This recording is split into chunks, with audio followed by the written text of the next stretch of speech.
This on? Alrighty, guys, we're gonna get started. I want to welcome everyone for another Windy City REI monthly meetup. First and foremost, we want to thank Navigator Tap Room for letting us use this beautiful venue one Sunday every month so that we can hold our meetings for you. Let's support them by keeping your glasses full. If you haven't already, please sign in with the QR code on the top of the screen. So that we can send you the slides at the end of the presentation, and we can also inform you when we put the recording up on YouTube. We won't spam you, promise. Okay, so I'd like to first thank Diana for agreeing to present at our meetup today, knowing full well she was running a half marathon this morning. So congratulations on running your race today. Yes. And we have known Juan and Diana since the beginning of COVID, when this meeting was still being held virtually on Zoom. And it has been amazing being on this journey with them. We've held early Saturday masterminds and goal-setting sessions with them. We've gone through life-changing events with their support. And we are truly, truly, truly grateful for their friendship. When you speak to them, you'd never even know that they have their own little real estate empire here in Chicago called Castro Properties, because they are the most humble people you have ever met. And when you speak to them, and Juan and Diana are also board members of the Southwest Housing Providers Group, which is run by Jackie Jablonski and Ivan Hernandez. So make sure to check out that monthly meetup as well for other real estate events and education. They are real estate investors, they are parents, and they are also world travelers. They are our role models. So we'd like to introduce Juan and Diana Castro. Oh, thank you. Okay. All right, thank you for the wonderful introduction. Have that already. You don't need. No, you don't need to. For play. So, thank you for the long introduction. We're super excited to be here. As April mentioned, we've been coming to the Windy City area for years now, and it's a wonderful community, and we're glad to see everybody here. Today, we're going to be talking about navigating Section 8 rentals, and we hoping to bring a lot of useful information for everyone. Let me show of hands. Anybody has any Section 8 tenants? Okay, I see some hands in here. For the rest of you, we're hoping to kind of arm you and equip you with the information that requires for you to make a decision. Okay, so let's talk about us first. I mean, she did a great introduction. I'm just gonna be like what she said, right? But it's me and Diana. We're a real estate duo. And I'll start by introducing myself. My name is Juan Castro, born and raised in Jalisco, Mexico. I'm actually an immigrant that, came to the States illegally at 14, started working at 15, and I've been hustling since then. I got a master's in information systems, and I've been working in the tech space for the last 15 years. Currently, I run the UX department of my company, and I kind of do real estate on the side.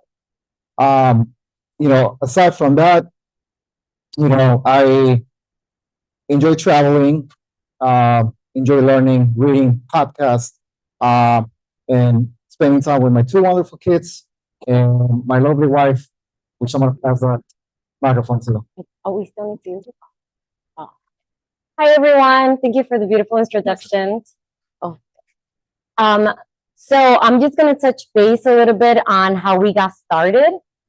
So we got started because we inherited Tenants on our first investment property, and this was back in 2018, I believe. So we inherited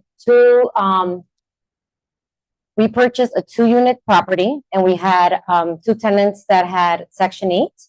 And right away, we attended their orientation, Section 8 orientation, and just started getting all this information. I had zero knowledge about Section 8. But then after attending, because they offer workshops, after attending multiple workshops, we feel comfortable with that. And then we continue investing in properties and thinking of putting in Section 8 voucher holders. No, where's the next?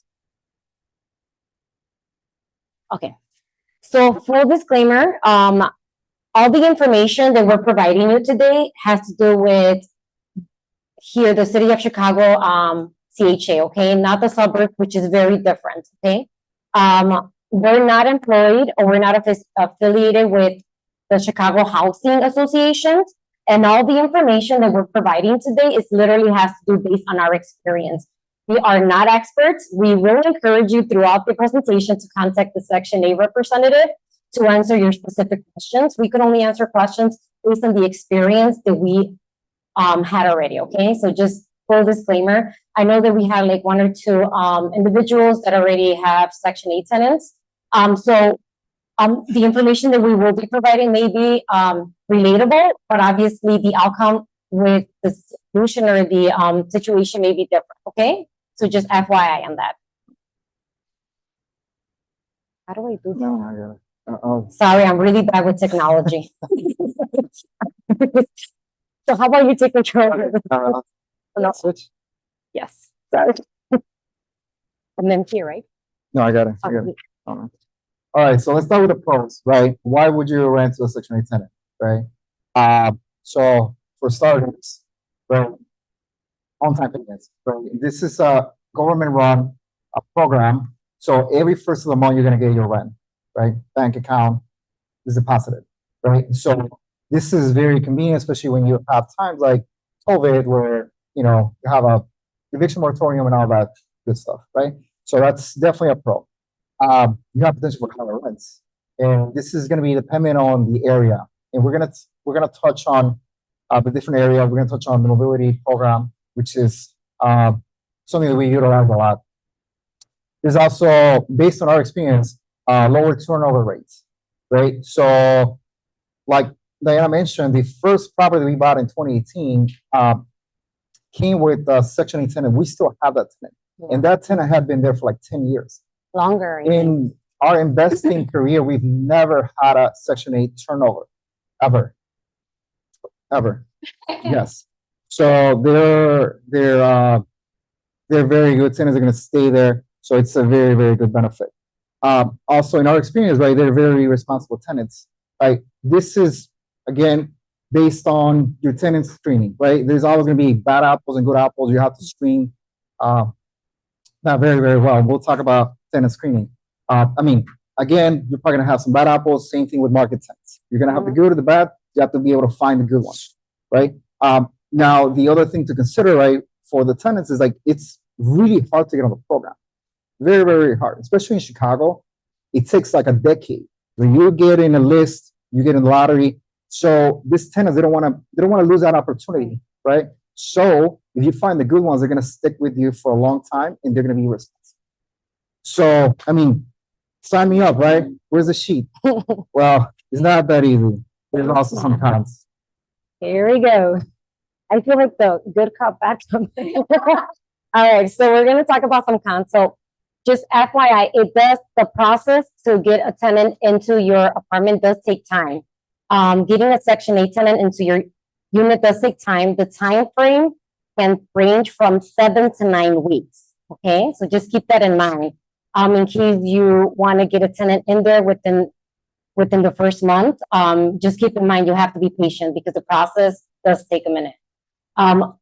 We'll cover the process in detail, but it does require filling up some paperwork, inspections, and then going through the rent determination process. The rent, just also keep in mind, the rent you request to Section 8, it's not always guaranteed that it will be approved. Okay, so keep that in mind. You may request it, but at the end of the day, they have a rent determination process, and they'll determine what the end rent will be. The inspections could be tedious, and it could slow down the process. So we're here. We're on the same page, right? So from our experience, I mean, we've got lucky maybe twice where we passed the first time when we got a new tenant in our unit. But the likelihood is that they will find little details that you have to fix. and schedule another inspection. So that's why it takes about 7 to 9 weeks. Okay. Obviously, there's always a risk of a tenant being dropped from the program, which could lead into a possibility of going through eviction, just like any other tenant, a market tenant. If they stop paying their portion or stop paying the rent, 5-day notice and start the eviction process. Also, keep in mind, CHA is not responsible to cover any financial responsibility that comes through the eviction. That'll come out of your pocket as the owner, okay? So keep that in mind. Let me see. Oh, yes. So Section 8, some of the tenants, tenant voucher holders, some of them don't get covered 100%. They will have rent to pay, like their portion, okay? It ranges different. It could be, even if it's $1, they still have to pay. So it's your responsibility as the housing provider to make sure they're paying that portion, okay? Any questions? Or we're gonna ask questions at the end, okay? Oh, I am bad with technology. All right, so let's talk about some of the basics for the program. Okay. So the room voucher. So this is a program. It is run by the Department of Housing and Urban Development, right? And it is administered by local agencies. In this case, CHA, right? So there's probably different agencies around the country that administer different. And the program is called the HCV program, which stands for Housing Choice Voucher Program. And the goal of the program is to help low-income and elderly and people with disabilities to find safe and affordable housing in the private market, right? So this allows them to find regular houses, regular apartments, townhouses, all the stuff. In the past, the government had tried running their own sort of like housing, where they have developments, quote unquote projects, right? And that didn't really work out. So they kind of switched to this HCV program somewhere in the 80s. And that's what it's in place right now. Now let's talk about how the voucher works. So the voucher is given on a per room basis, right? So you will hear like, oh, I have a 2-room voucher, I have a 3-room voucher, 1-room voucher. And the way it works is based on the number of members in the household, right? So the way the program is ran is like, it's 1 room for the head of household, and then it's 1 room for every 2 kids, right? And this is regardless of gender or age, right? So if you have a family with a mom and 3 kids, you're gonna have a 3-room voucher, right? Because you have 1 for the mom, 1 for 2 kids, and then 1 for the other kid, right? In addition, so I mean, everything that's for the room requirements is run by HUD, right? And we'll talk about the inspections as well, which everything is kind of run by HUD. So they have very defined room requirements, right? So a room needs to be a minimum of 70 square foot and at least 53 square foot with a 7-foot height, right? It needs to have 1 window to exterior. It has to have 2 outlets or 1 light, or 2 outlets or 1 light and 1 outlet. However, it does not require a closet. You don't have to have a door. And anything that's in the basement or attic, right, has to have a finished ceiling. Right? So that's the requirement for a room. The other thing I wanted to mention is that if you visit their website, please visit their website if you want to obtain more information.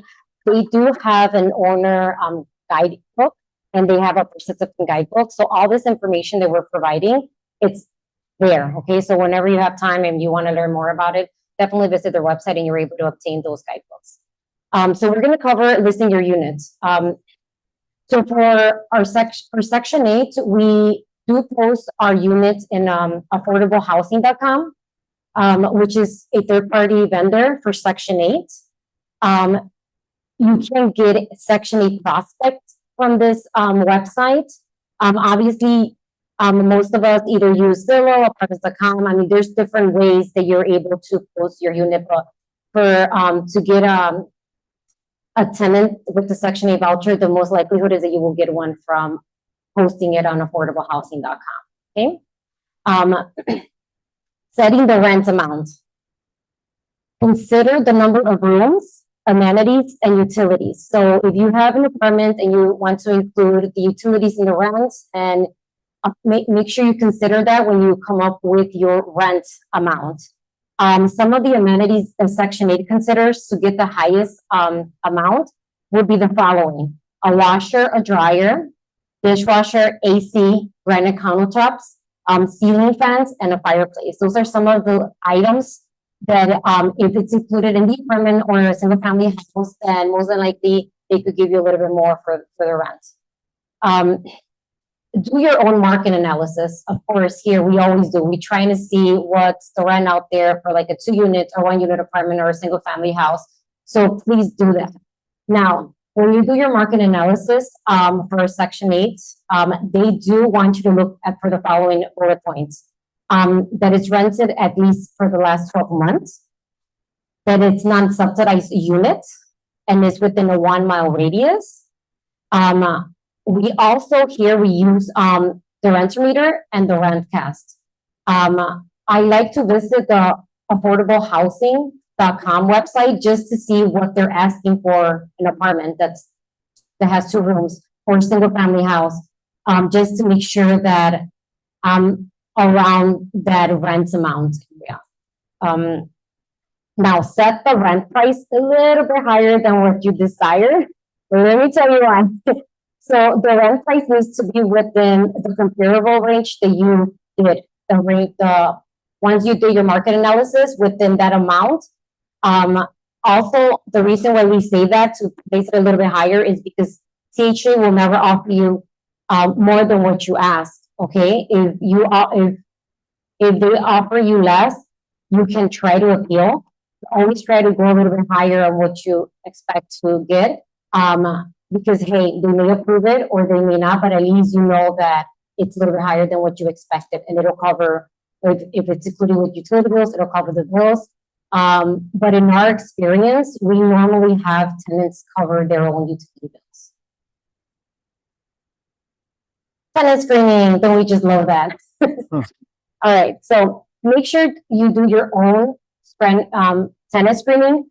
So the way Section 8, how they do it is that it is not their responsibility to do the screening. It is the housing provider's responsibility. They always keep that in mind. If this is a business, you're going to be navigating with this tenant. Section 8, they do their screening on voucher holders when they get approved for the voucher, and also when they request their mobile paperwork, okay?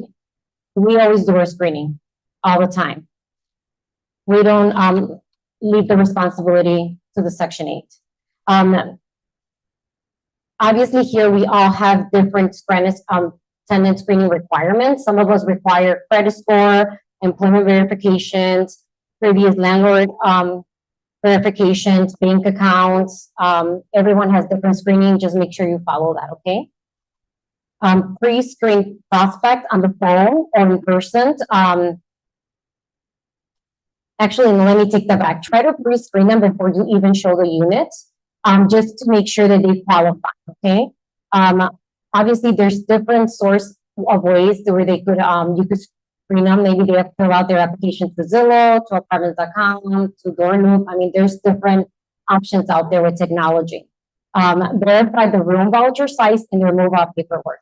So normally when a prospective Section 8 holder, they contact you to set up an appointment to view the apartment, they already have their what's called the RTA, mobile paperwork, on hand. And they'll let you know, hey, I'm holding a voucher for a 3-room voucher. So they let you know ahead of time. So you know if it's a 3-room voucher. Well, this is a 1-room apartment. Maybe that's not doable. Okay, it's too many individuals, and it has to make sense.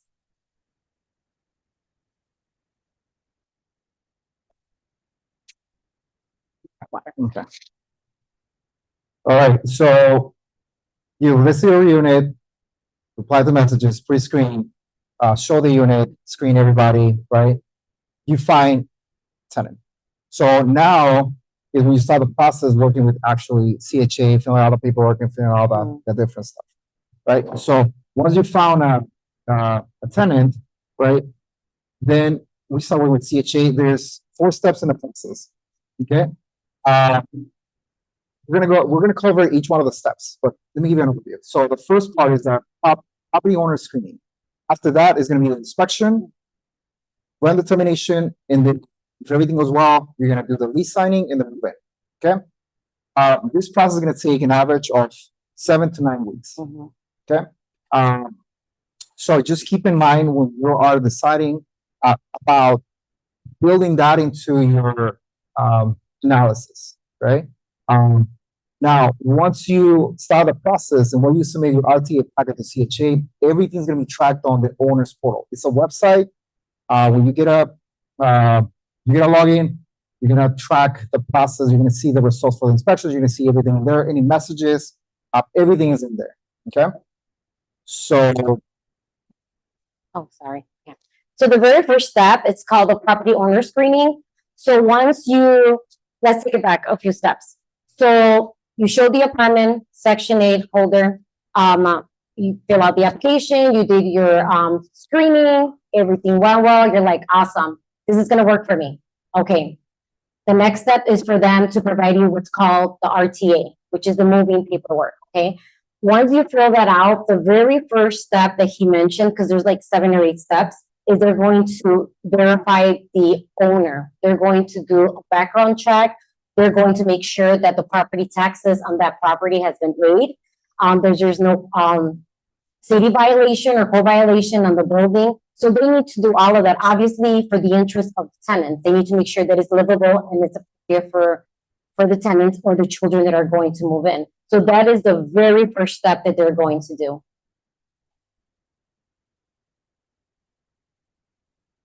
So once you've been verified as the owner, then within a week or so, they're gonna schedule that initial inspection.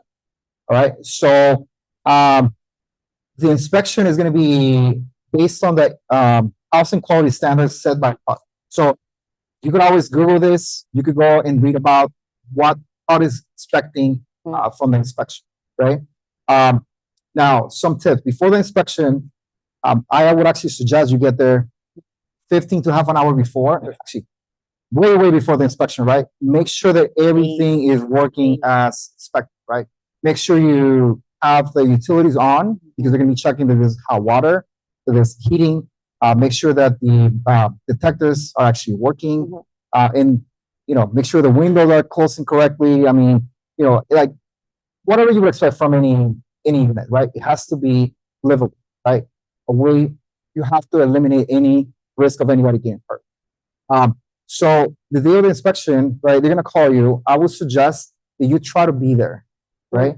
And try to get there 15 minutes before, go in, turn on the lights, test everything again. The reason why I suggest that you are there for the inspection is because a lot of the times, if you're not there, the pictures and the notes that they put on the report on the owner's portal, they're very hard to understand. Right? The portal is kind of tricky. It's not the best. It doesn't have the best user experience. So, and there could be a lot of miscommunication as to like what is it that they expected. Right? They could say like peeling paint, but it could be a picture of like a very rough area, and you don't know exactly what it is. So, one suggestion: try to be there. Another suggestion: if you are handy, right? One of the things that I do is like I carry my tools. I have some paint. I have everything in case that anything's like, hey, this is not right. They give you an option to kind of like just fix it on the spot, right? So you can kind of fix it on the spot. Same thing for the inspections. So just one tip of something that has worked for us. Let's see. Now let's talk about what happens if you fail an inspection, right? So to be honest, they could be very picky depending on the inspector, right? Some inspectors are kind of more laid back, some of them are like very, very picky.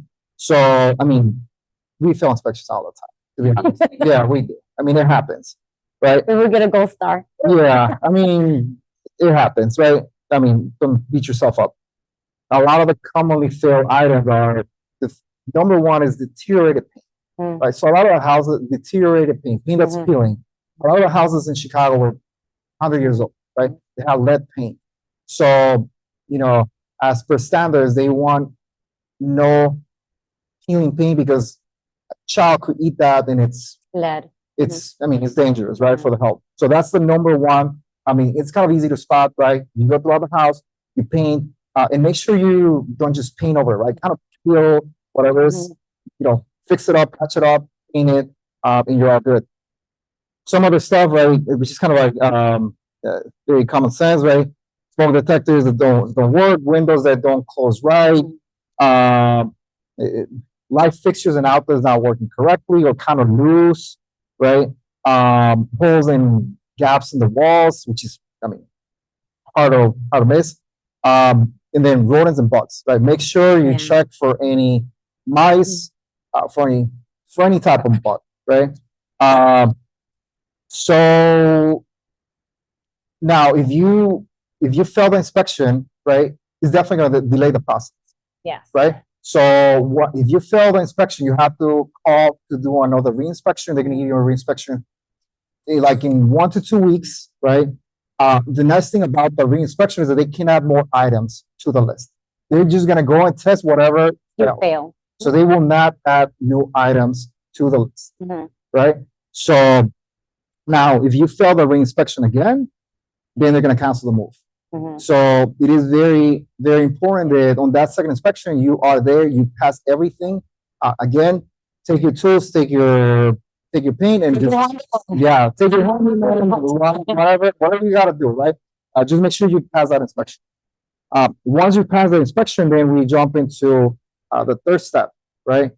Which is rent determination, right? So we talked about CHA has their own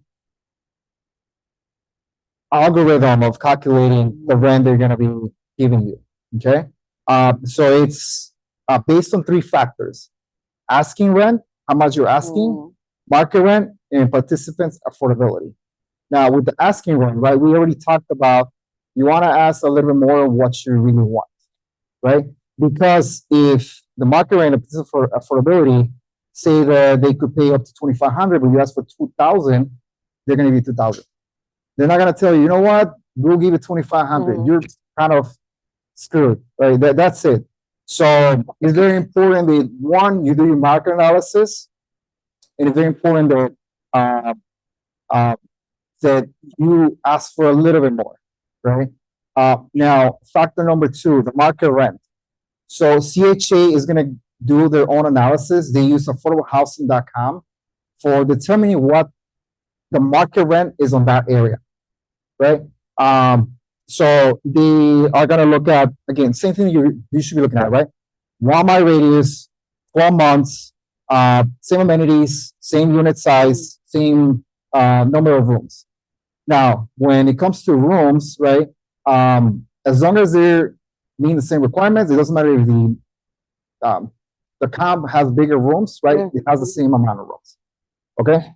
Now, the third one, the participants' affordability, that's a very, very tricky one, right? You have, very tricky. Man, you have to go to like masters of math to kind of figure that one out. I mean, you could definitely have a whole presentation on that topic. Yeah. And mind you, we've been to multiple rent determination sessions for Section 8, and we've been in this for like what, 6 longer than 5 years. It's challenging to understand how they do their rent determination.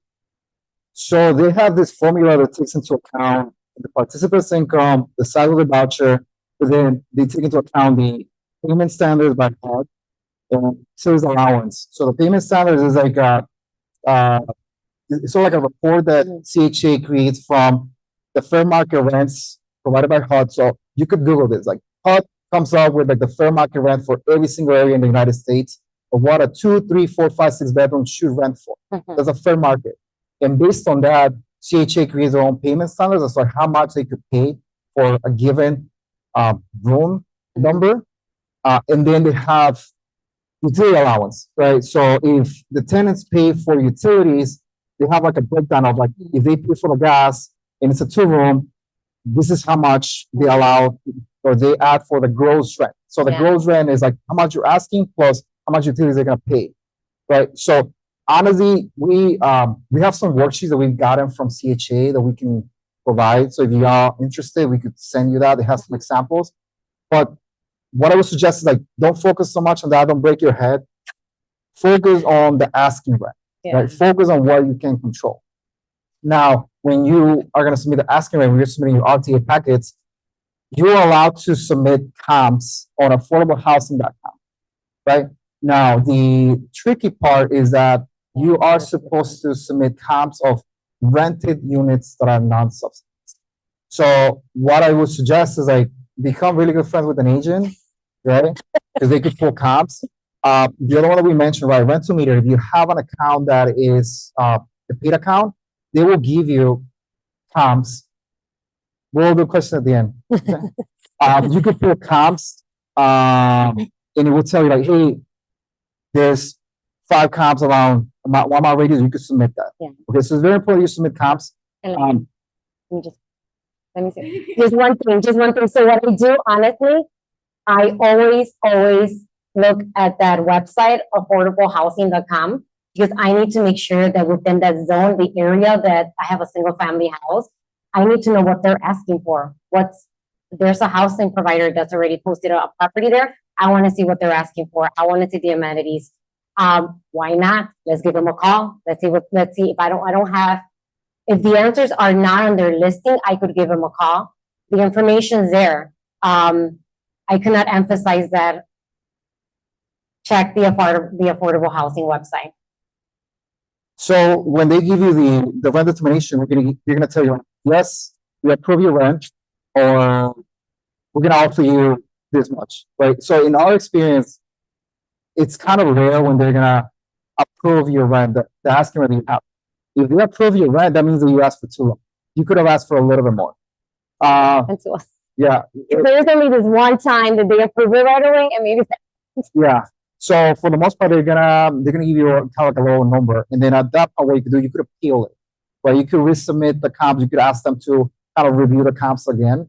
Our experience with the appeals have been, it's kind of like a hit or miss, right? Sometimes they've kind of like, no, this is it. This is what you get. You take it or leave it.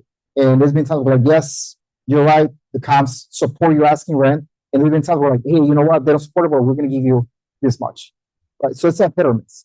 So again, most important thing with the rent termination, do your homework, find your comps, submit your comps, and kind of just cross your fingers and hope for the best. Yeah. So you go to the termination, you come to an agreement with CHA, and then you go into the last step. So yay, we agreed on the rent determination. We agreed with all the paperwork, and now we're going to meet with our tenants, and we're going to do the same thing as an on-market tenant. I host what's called an orientation. Normally takes about an hour, and then we do the signing of the lease, provide them the keys, do a walkthrough of the apartment or the single family house, take pictures, take videos for their moving report. They go ahead and pay either, I'm not sure, here you do the moving fee or the security deposit. So you collect that there, and that's it, pretty much. That's the orientation. That's what we do. And of course, normally they have paperwork that we have to fill out. We go ahead and fill it out, and I'll go ahead and email that to section.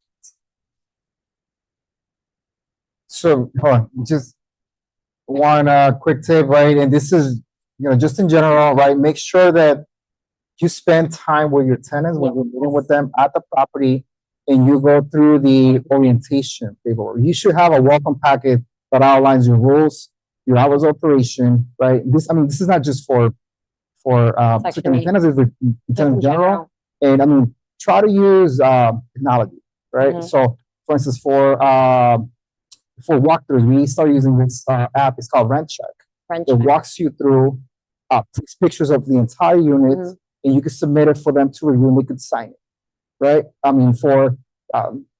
For anything else, right? Oh yeah, Rental meter. We already talked about Rentcast.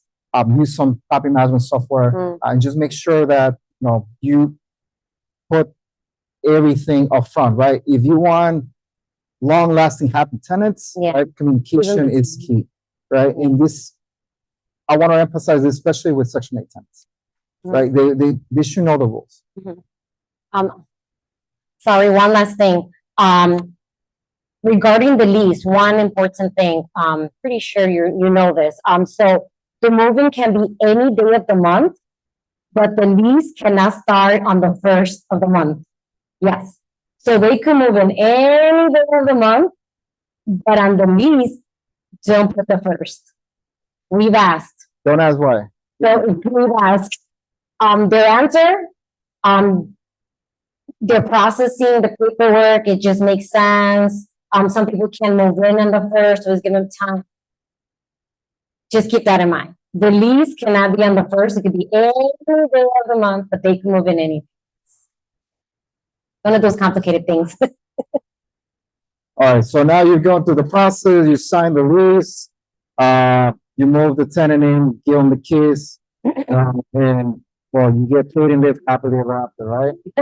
Right? End of the presentation, this is it. But this is real life, right? Yeah, it's, the work keeps going. So let's talk about post-moving. So once the tenant gets in there, what we tend to do, we tend to go check on our units. Sometimes every 6 months, or maybe we even drive around the area just to see. But just FYI, with Section 8, there's going to be regular ongoing inspections. So if a family has a child that's 6 years old and younger, they're going to have inspections once a year. If the child is 6 years old and older, then they're going to be every 2 years. Okay, so keep that in mind. Inspections, yes, they could be tedious, it could be challenging, but at the same time, I'm weird. I love inspections. I know they could probably fail things, but you know what?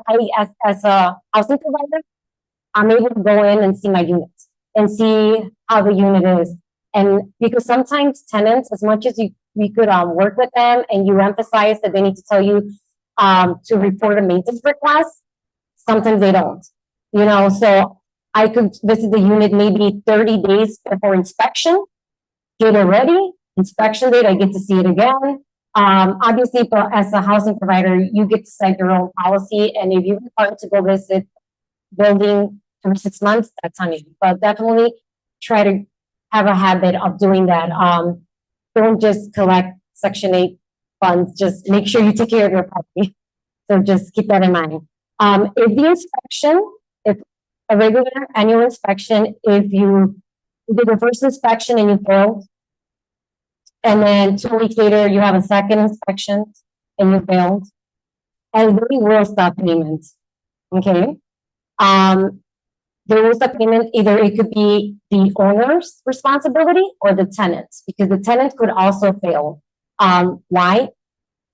Maybe they didn't pay their gas bill and it was disconnected. That falls on them. If it falls on us, it could be the paints, just the items that Juan mentioned. So it could go either way. In order for you to get a third inspection, you do have to submit a form through your portal, and then pay the $75. And then 2 weeks later, they could go ahead and inspect the property. But the tricky thing is that if you fail a second time, during that time, not only do you have to request a reinspection, pay the $75, guess what? Section 8, it's already talking to your tenant and giving them the mobile paperwork, because they're already expecting for you to fail the third time. And guess what? They're going to have to move out. So try to get those things fixed. Okay. Because most of my tenants, they don't want to leave. You know, honestly, they work with us to make sure we pass. But that situation that is not always the case. So keep that in mind. There are certain items that are considered during inspection that you failed that are considered emergency, that you have 24 hours to fix, and the inspector will be there within 24 hours. And that's normally the emergency inspection, the fire. Oh my gosh, there's no detector. Yes. So that's what I would say during inspection. Try to have your battery, or just go to Costco and buy those smoke detectors that are like the 10-year. Just make it easy peasy, lemon squeezy, like my daughter says. All right. But there's another good benefit. So vacancy program. So there is a vacancy program. How does it work? So the way it works is that if you have a current tenant that needs to move out, and then you get you get a new tenant that's Section 8, and let's just say that the property was vacant for 2 months, okay? And you pass the inspection with your last tenant. So the last tenant, you had an inspection, your annual inspection, and you passed the first time. And then they left. 2-3 months later or 6 months later, you go ahead and you get a new tenant and you pass the first move-in inspection. Then you could apply for a vacancy payment. And once the new tenant gets moved in, Section 8 will pay you up to 2 months. Yes, so that's a good benefit. We haven't been able to use it because, well, our tenants, they don't want to leave. I don't want them to leave too. You're nice. All right. No, you're nice. Oh, I'm next. Okay. So now we're going to take some time and talk about the mobility area. This is actually okay, so let me go ahead and start from the beginning. Okay. So the mobility area with Section 8, it's communities with poverty levels below 20% and low violent crime rates. There's a visible map in the screen. Section 8, you could obviously visit their website and gain more information with the mobility area. There's some housing providers benefits. So if you do rent an apartment or unit to a voucher holder, the benefits are an incentive payment to the property owner, a one-time lump sum payment equal to the rent amount. So, for example, let's just say that I have a property in a mobility area. For example, give you examples: Scottsdale, Ashburn, West Lawn. And I've never had a Section 8. This is me, it's my first time with the Section 8. We get a tenant, and I went through the entire process we just talked about, and they got approved. This individual moves in.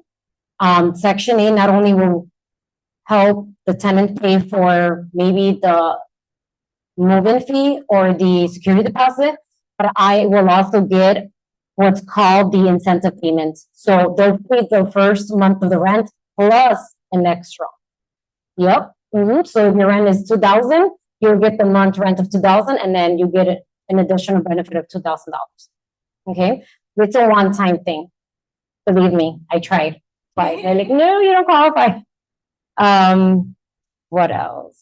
Here we go. Okay, so participants also have benefits with this mobility area. I'm sorry, yes, if they rent in a mobility area, there's a counselor that's provided to them, or they're actually assisting the prospect tenants to search for properties within the mobility area. They also have a possibility of not only getting the rent paid or a portion of it, but also get what, like I mentioned, their either move-in fee cover or their security covered as well. Security fee covered. Those are just some of the benefits as an owner and as a person. So a couple of things in the mobility area. So, I mean, you see the map on the screen. It's kind of small, right? You won't be able to tell. However, if you Google CHN mobility map, it's going to take you to a page where you could literally type your address. It's going to tell you if your unit is in a mobility area, right? It's very, very easy to find. Now, the other thing, we'll talk about the higher rents. So we talked about the payment standard, right? Which is kind of grabbed by heart. So for a non-mobility area, they will pay 90 to 110% of the fair market rent, or for a mobility area, they will pay up to 150%. Right? So you have the opportunity of like charging higher rents than a market tenant. Right? That's why we kind of love mobility areas. Yeah, that's our bread and butter. So, I mean, we have a room full of investors, right? So, like, have all this information. What are you doing with it now? Right? So, I mean, honestly, what I'm going to tell you is do your homework, right? So this is the tricky part. The payment standards, right? For whatever reason, the way they do it is like it's the same for the entire city of Chicago. Problem is that rents in some parts of the city are not the same that other parts of the city, right? You have higher and lower rents, right? So you have to do your homework and you have to figure out the rents, right? Do your homework.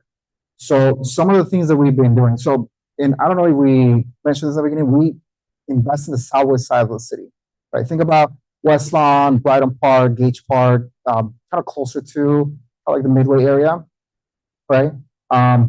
So, you know, one of the things that we kind of started implementing was like the AVC, so sectionary rentals, right? So our idea is like buy a C property in a B neighborhood and we have it into an A property and rent it to another tenant, right? If you have an A property in good neighborhood, you're gonna attract the best of the best, right? People that are not gonna give you problems.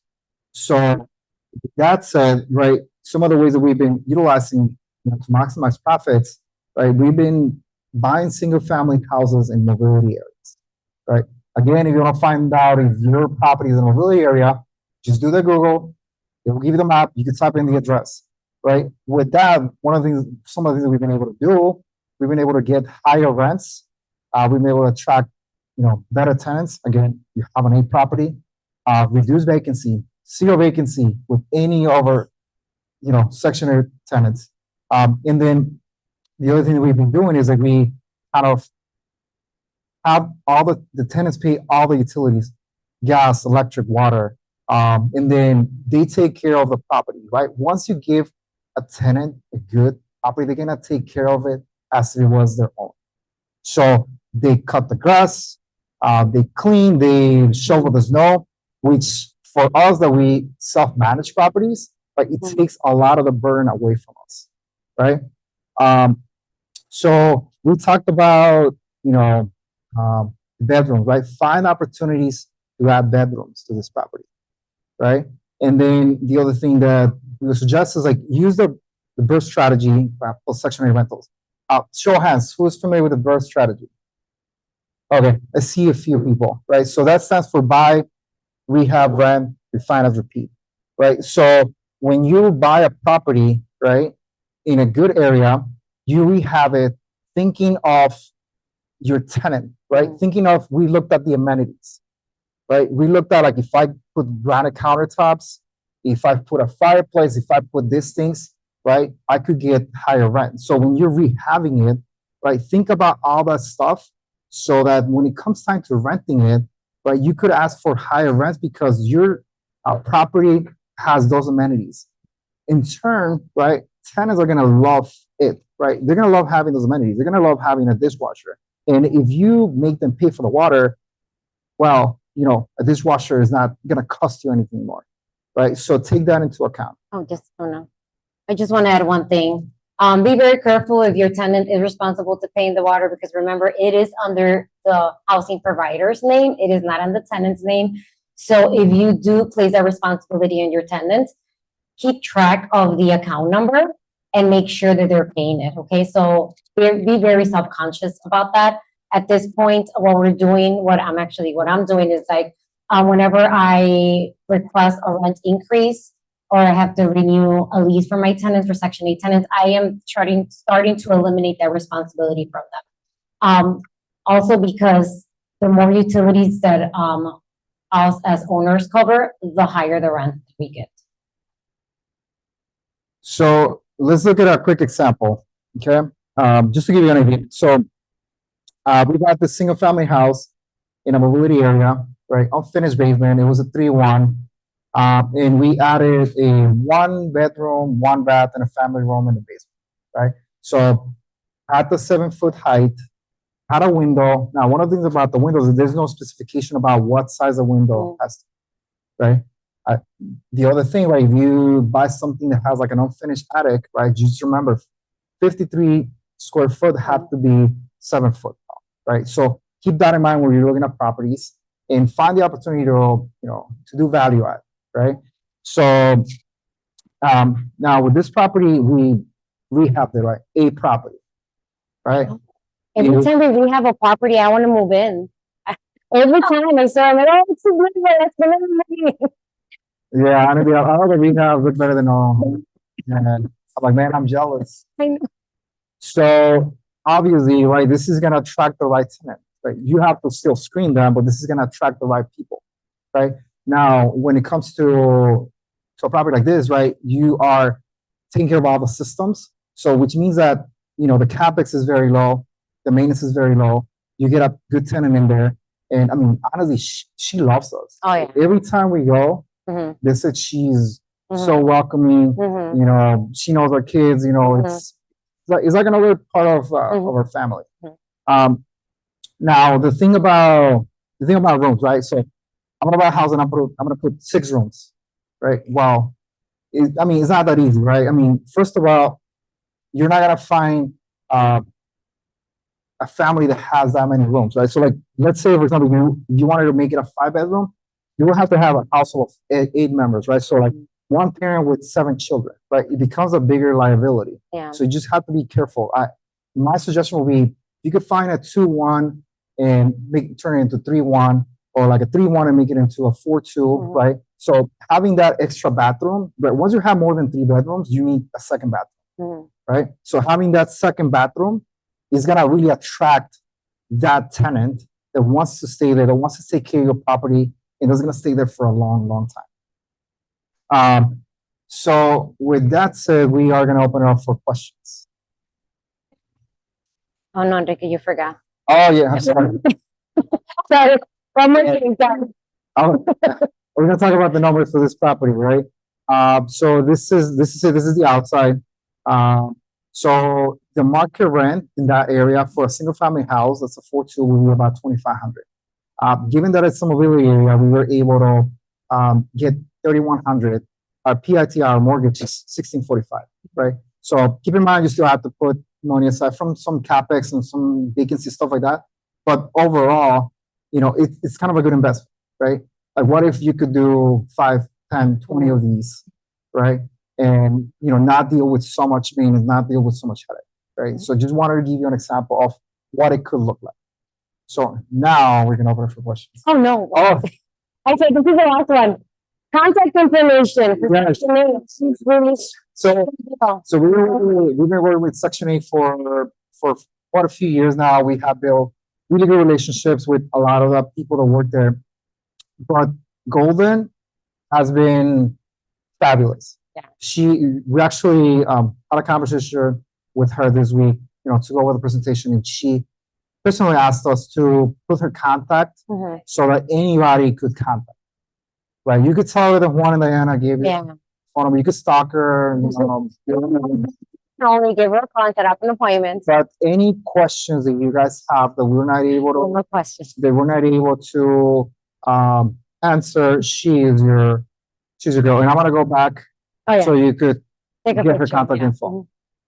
Okay, now Okay. questions. How many units do you guys have? You know what? We don't. So it's funny because we were talking about this on the way here, and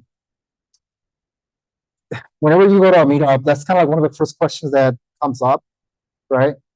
However, you know, you could have 1,000 units and make no money, right? It's kind of a bad metric, right?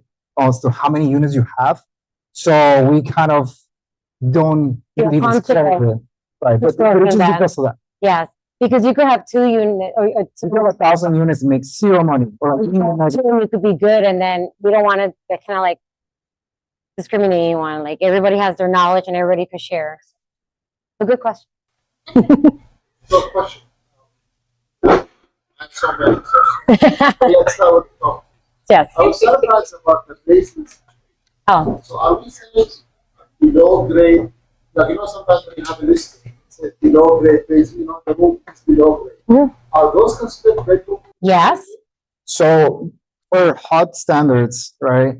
It doesn't matter where the bedroom is, as long as it meets the requirements, right? Which were 7-foot tall high ceilings, minimum of 70 square feet, 53 square foot Here it need is. to be 7 foot, 1 window to exterior, and then 1 outlet and 1 light or 2 outlets. No closet, not even, you don't even need a door technically. Yeah, so it doesn't matter, you don't need a door technically. You need a window, you know, so if you could add a bedroom on a basement and meet those requirements, it's a bedroom. Is it 70 square foot per person? No, for the room, for the bedroom. Yeah. Yeah. So you could have a 70 square foot room for 2 kids. The second question, what's the policy for rent increase with inflation with the CHA? The same policy is the same way. So his question was, what's the process for rent increase? It's technically the same. You need to do your own analysis, visit the affordable housing, put in the paperwork. You need to submit your comparables to affordablehousing.com. And then you just pretty much obviously wait. It's just like any other tenant. If they've been there for a year, you need to provide them a 60-day notice. If they've been there longer, it's 120 days. So it's pretty much the same. They will do their own analysis and they'll let you know if it's been approved, denied, or they could even lower your rent. So be careful if you want to put a rent increase. Make sure you do your homework, because yes, it has happened. Not to us so far, but to other individuals that we know when they request a rent increase and they go, let's just say from 2,000, and guess what? They go down to 1,800. So you need to be careful with that. There's 3 possibilities. They could approve it, deny it, or maybe ask, if you're asking for 3,000, they can maybe approve 2,800, or they could totally bring it down. So be aware. In terms of voucher size, if I have like a 4-bedroom and then they come with like a 3-bedroom, it's not even like worth my time to like screen or like apply for that one. I'm not gonna get paid for the 4. They're like probably not gonna be eligible. That's a good question, and I am going to refer you to Ms. Golden, because that involves the rent determination. But just on our experience, we have a 4 voucher. No, remind me. A 3-room voucher, and the house has 4 rooms, and it's good. On our experience, it's good. So, I mean, honestly, so let's say you have a 3-room voucher, so you're looking at a 4-bedroom house. If you allow that as a house provider, CHA has no problem, right? The other way around as well, like if you have a 3-room voucher, but you want a 2-bedroom apartment or house, they will let you do that as well. Mhm. So, Honestly, and I mean, we've done it, and it's worked out. But for specific questions, definitely hit up Ms. Golden. In terms of like, if you have a tenant that's like not respecting the property and they're in Section 8, is there a way to report them to CHA? What was the question If again? someone is like a Section 8 tenant, Yeah. and they're not respecting the property or destroying it, is there a way You so have to put your lease to work. Put your lease to work. That's So your once responsibility. you have a tenant and fill out the contract, it's between you and the tenant. Mhm. So you enforce your lease, right? So if somebody, let's say, they have a portion and they're not paying you, give them a 5-day notice. Mhm. If you have something in the lease about pets and they have pets, right, you have to enforce your lease. You have to enforce your lease. You could, I mean, I still call Section 8 and let them know what's going on. It's always good so they could have it in writing, or email them. And they will obviously guide you through it, but at the end of the day, it would fall on you as the housing provider. Good question. So one of the things I was gonna say, I mean, we haven't done it, but you know, we talked about tenant screening, right? Tenant screening is so critical. I've heard of people that will go to the prospect's current home to see how they live, because how they live is how they're gonna live in your property. So if you have the time, we don't do it, but if you have the time and you wanna be 100% sure, like if you have just 1 unit and this is all your hard-earned money, you wanna make sure that they're gonna treat your property right, you could ask them. Yeah.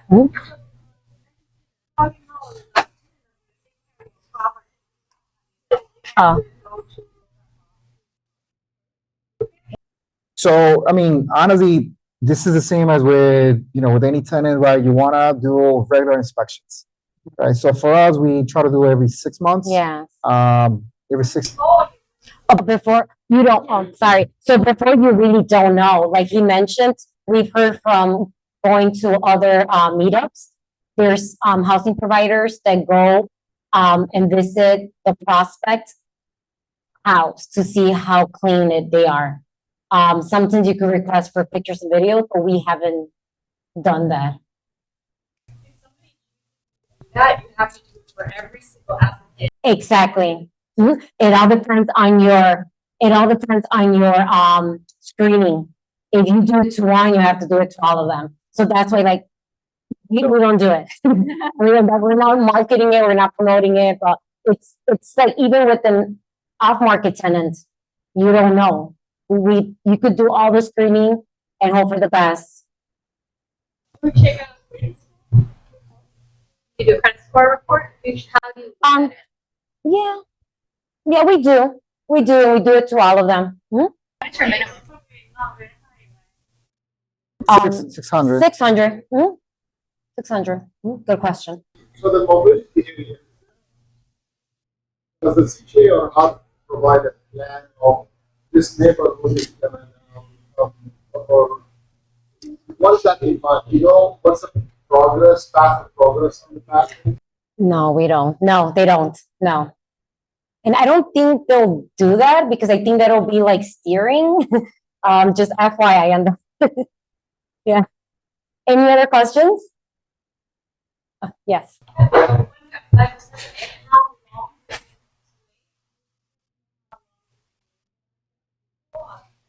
Let me tell you, it takes about 7 to 9 weeks, and our last experience, it took almost 4 months. No, it was How much was it? 3 months? probably 3. 3 months.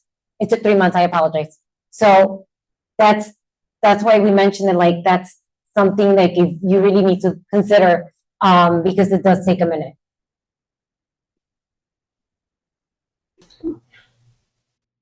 Can you get the inspection done ahead of time so that you don't have to wait? No. So, You're the one that- so one of the things that I would, and it's good that you mentioned that because one of the things I was going to suggest is one of the things that we've done, right? Because it takes so much time. If you are rehabbing a property, right, we will market it when it's about 90% complete. Mhm. Right, once you have a bathroom and kitchen, and even though you're still painting and still doing stuff, you could get the ball rolling. You could show it. You could tell the tenant, like, hey, look, you could see that we're still working on it, but you have the main parts of the unit, right? People are gonna look at bathrooms and people are gonna look at kitchens. So all you have to do is you have to make sure that by the time you get the inspection, right? So if you get a tenant or you get a prospect, you saw the RTA paperwork, it's going to take between 1 to 2 weeks for the inspection reschedule. You just have to make sure that you have everything completed by then. So you kind of get the ball rolling a Yeah. little bit. Maybe like a week or Sooner. 2. Yeah. Is it legal to go see their residence? Like we mentioned, if you're gonna do it to one, you have to do it to all of your prospects. You just can't do it to one. Yeah. That's what we don't do it. When you were doing the comps, you said that you needed to get comps for properties that were not. How do you know? Exactly. And that question, also her question was, how do you know if a property is or is not in Section 8? We don't. And we just attended the section CHA symposium, and that same question was asked a few times. They didn't give us an answer. So I can't even answer that. I would definitely refer you to Ms. Golden, and maybe she could give you a better answer. Good question. That's the way of understanding that defense side of things, whether it's how long it takes to get through the process you guys mentioned. It, as an example, or what gets picked out of this program, I don't understand that, but Ms. Golden, I'm just trying to understand the theme like. Yes, she will know. Yes. So she works closely with housing providers. And she has a few years under her belt with experience. So. I mean, to be honest, we have the same question just because we've never gone through the process. Right? We've never had a tenant not paying or destroying the property. So we don't know, like we want the same thing, like Do they get their papers like taken Yeah. away? Like, we don't know We don't because we know. haven't experienced. Like, everything we talked about is just based on Our experience. in There's questions we can't even answer. Oh, right there. In the back. one Check. more question. One more question.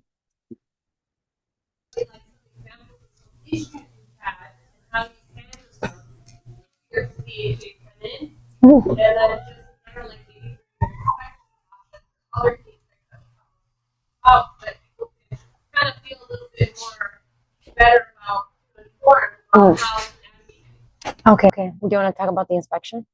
I don't think she's talking about that. She's talking about specifically about So like issues with tenants, Issues with tenants. like how did you guys, what happened, how did you guys So maybe talking about being in the water. Oh, okay. Okay. Yes. Situations. Single family house, we normally, the water bill, we go ahead and let the tenant take responsibility, just down the line. You know, that's kind of our practice. But there's been situations, you know, where the bill is not being paid. So at this point, we talk directly to our tenants and, you know, we talk to Section 8 and the solution is that, for their next renewal, we just, put it into their, rent increase, but into their, the utility is gonna fall on the owner instead of the, tenant. So, do you do that now? oh, yes. Yeah, so Moving that's forward. why she kind of gave what I talked about including the bills, right? You have to make sure because on single family houses, the water is always gonna be on your name, Mhm, right? Even if the tenant pays it, so like if they stop paying, it's on you as the owner mhm, to figure that out. So in this particular scenario, you know, she stopped paying, we put in a payment plan. I mean, she's kind of like paying there. Mhm. And it just happened that we were kind of putting that property in an LLC, and we have to like literally pay the bill for her so we can refinance. And honestly, you know, it was a hard decision because it was you have to make as an investor, you have to make a decision, right? yeah. Given that she's a good tenant, Mhm, and given that if we ask her to move, it's gonna take 7 to 9 weeks to get somebody else in there. You have to make the decision: do I pay the $300 water bill, mhm, or do I ask her to move out because she broke the lease? yeah. So sometimes you have to You pick, work with them. you have to pick what's the option where you're gonna take the lesser of a loss. Right? Not everything is. I mean, we talked about the cons, right? Not everything is pink, right? Sometimes you have to make hard decisions. So I understand from your experience in the single family or optimal choice.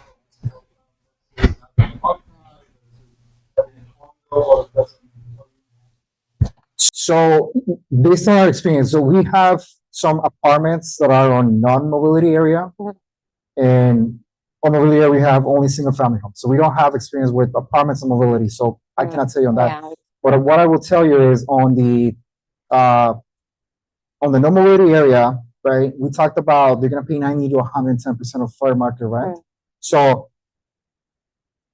on this building, we have some market tenants which are paying the same rent of what CHA is paying, Mhm, but we don't have to go through the inspections. We don't have to go through all the stuff. mhm. So we're giving the information. It's on you to figure out what's best for your scenario. And the CHA Commission statistics about 70% of voucher holders are free.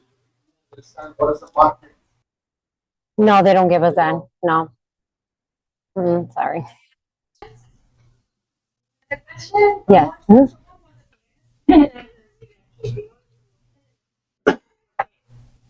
I can't hear. I'm sorry. Gas is The tenants. No, the tenants, that specific tenant pays for their gas and lights, and the water, but at this point, we're trying to work with her to eliminate that. Keep the tenant. Yes, and Oh, but it's under her name. The gas and the light is under her name, so that'll be,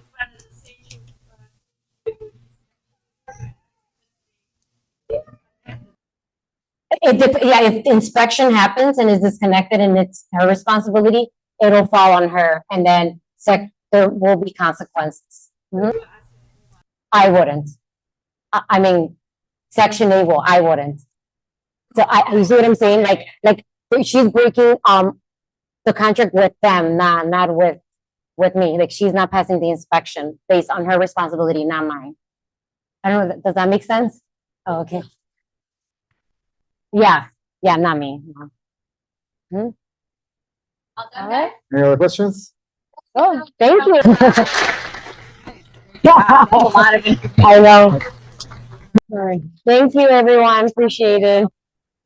We want to thank Juan and Diana again for all of that information. Make sure that you give us your email with the QR code so that you can get a copy of their presentation. They had a lot of great information. I do want to take a quick picture, a group picture by the beer garden wall or by the beer wall. So if you could please gather there, we'll take a quick picture and then we can start networking. And also shout out to Jackie and Ivan from Southwest Housing Providers Group. They're so if you want to know when their meetup is, make sure you talk with them so you can go to their meetup as well. It's really awesome. Thank you guys. Thank you. It was fun.